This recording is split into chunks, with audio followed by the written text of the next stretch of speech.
You know what I realized? It's been a very long time since I've made a uni-themed video. The last time I uploaded a uni video was in January. So today we are going back to uni content. Hey everyone, before I continue, I want to address that this video is made in collaboration with Taylor's Psych Society. So some of you watching may be coming from their website. For those of you who are new here, let me introduce myself. My name is Shaun. I make videos on the internet on this channel that you're on right now. I'm a mass communication student in Taylor's University, and as I mentioned in my previous vlog, I took social psychology as a free elective.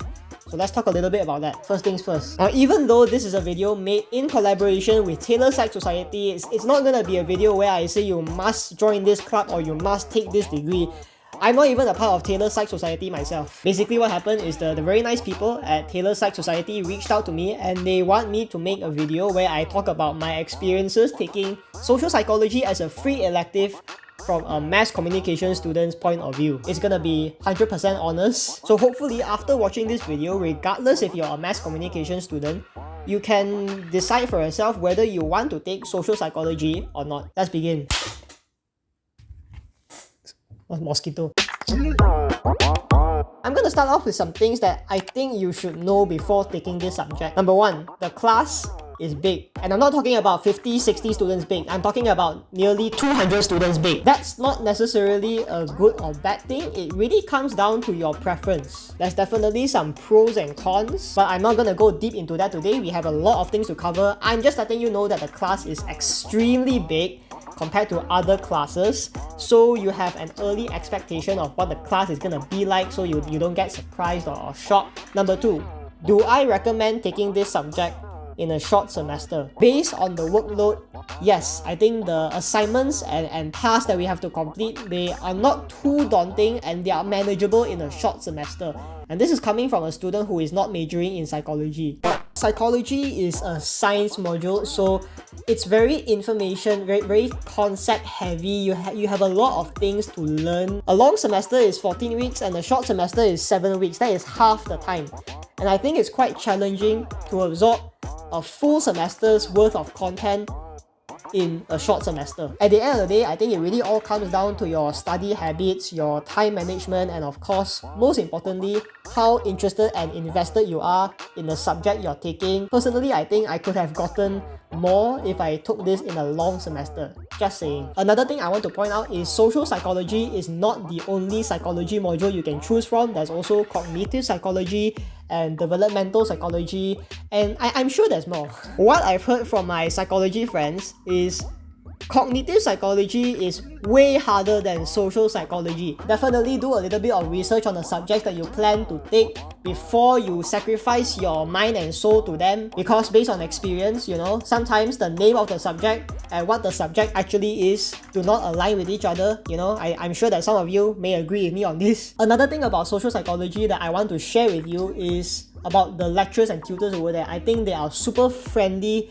they are really engaging in class, and they are super helpful. And I'm not just saying this for the video. In my opinion, the lecturers in social psychology last semester were some of the best lecturers that I've encountered in Taylor so far. In classes, they always have a smile on their face and they admit a vibe which makes you want to talk to them. One of the lecturers over there told us that she prefers us addressing her by her first name instead of addressing her as Miss or Doctor.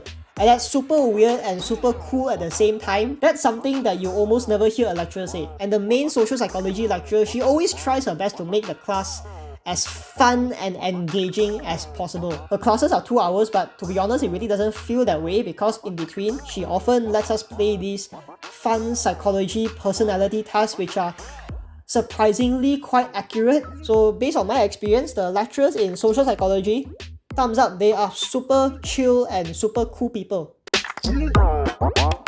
So those are the things that I think you should know before you decide whether you want to take social psychology or not. Now, if it's not obvious already, I'm a mass communication student. I think I've already said that 10,000 times. I've never taken any psychology modules before. Social psychology is the first psychology subject that I'm taking in my degree.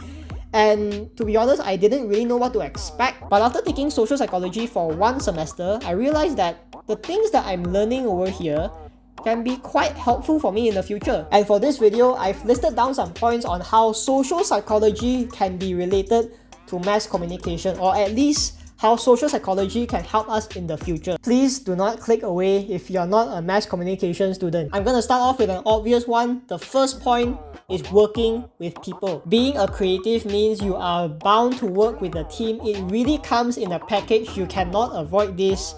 And I believe this is true for mostly any job out there. In social psychology, we learn about role expectations, we learn about social networking, we learn about attitudes, what motivates us to help others, and vice versa. Generally, I think this can help us understand relationships a little bit more and how they impact us and others around us, especially in the working environment. There's tons of things that you can take away from learning social psychology, but I think personally, one thing that really impacted me is empathy. If we learn to have a better understanding or just be a little bit more aware of people's emotions, attitudes, or behaviors, it can create a healthier working environment. And who doesn't want to work in a healthier working environment? My second point is by learning social psychology, we get to understand ourselves a little bit better. Most of the time, we almost never stop to think about why our behaviors or attitudes are a certain way at a certain time or place. We're all like, this is who I am, this is me, that's it. Full stop. By learning a little bit of social psychology, we'll understand how different people, different scenarios around us can actually impact the way we think and the way we act. So in actual fact, our behaviors or attitudes are not really as stagnant as we think. One example that we learned in class are role expectations. This is not a video where I teach about social psychology, but role expectations basically mean that we take up different roles in different situations, whether we are conscious of it or not. And the way we behave is mostly based on how people expect us to behave in those situations. I think one example that we can all relate to is how we act when we're at home with our parents and how we act when we're outside with our friends.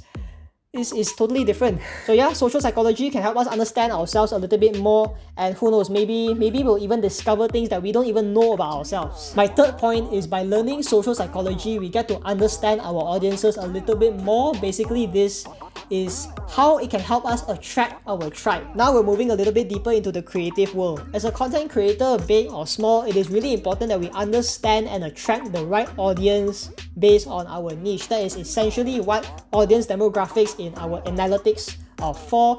It gives us a better insight on who is consuming our content. For example, if you make travel videos, travel is your niche. And if travel is your niche, you need to think about what age group you're attracting. Are you producing videos for teenagers, young adults, TikTokers? Are you doing local travel videos or international travel videos? So all of these things come into play. As content creators, the content that we produce needs to reflect that target audience. So going back to my example just now, if you're a travel content creator and you do a little bit on traveling and a little bit on cars and a little bit on gardening, that's gonna be a little bit weird. One thing that we've learned in social psychology that I think plays a big role over here is communicator credibility. When we learn about the factors that make someone credible for what they do, we can apply that to our content as well. Maybe we can improve the way we present ourselves on screen. Maybe we can do some self-learning so we gain more knowledge on the content niche that we're dealing with. Maybe we can improve the video backdrop. Don't be like me and use very harsh backlighting. By learning a little bit of social psychology, these are the tiny things that help us understand our audience a little bit more so that we as content creators can produce content that you want to watch. I'm 100% not a pro at this. I'm still learning. So hey, at the end of the day, this is how we improve. We improve our content with baby steps. Alright, that is basically it. That's basically everything that I want to share with you guys today. Wow, what a long video. For those of you who watched the entire video up to this point, comment the word flamingo down in the comments. You know, let's confuse everyone. That's what they get for not watching the entire video. Thank you so much to Taylor Psych Society for reaching out to me and collaborating to make this video possible. They are super cool humans. If you want to reach out to them, I will put all their social media links in the description below. Their website link will also be there. All my social media links are also down in the description. Go follow me if you want to. Next video, reacting to university confessions with a special guest. So keep your eyes peeled for that. If you enjoyed this video, definitely hit that like button and subscribe to the channel, okay? It really helps us a lot. Thank you so much for your support. And if you don't know already, I make food videos on the channel as well. If you want to check that out, if that is your cup of tea, I will link some of my favorite recent ones that I've done in the description as well. I know it's been a long one today. Thank you so much for watching the video, guys. And as always, I will see you in the next video. Take care.